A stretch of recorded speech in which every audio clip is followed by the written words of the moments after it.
As the world's second largest, biggest economy, with an expanding middle class, China offers to our region an excellent opportunity not only to market our goods and services, but also to position ourselves as an ideal destination for leisure and business.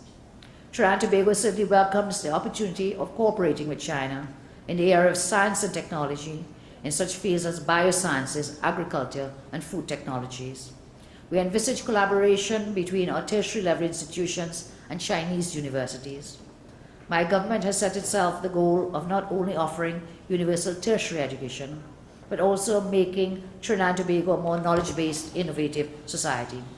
Student and faculty exchanges, scholarships, as well as joint academic research are avenues for stimulating this thrust towards higher education and innovation.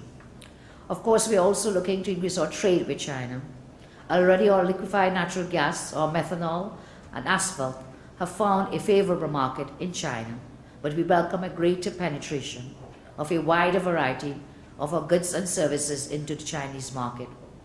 More importantly, strong consideration is given to establishing an embassy of the Republic of Trinidad and Tobago in Beijing as a means of consolidating the sound bilateral relationship now enjoyed between our two countries and facilitating stronger business integration. Indeed, in our bilateral meetings with His Excellency, we gave our commitment that we will be establishing the embassy in Beijing and asked for assistance in identifying a suitable site.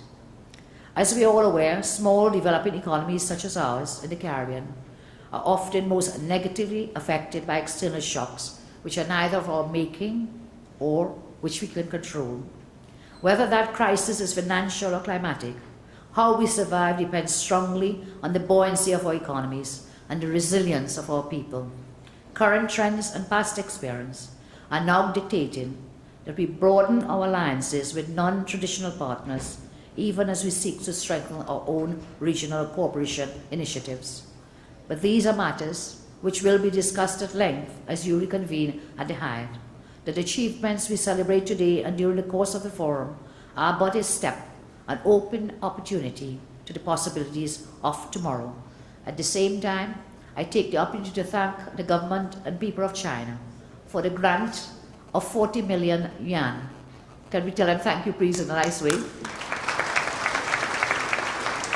And that agreement was signed shortly before we came into this room during our bilateral meetings held earlier today.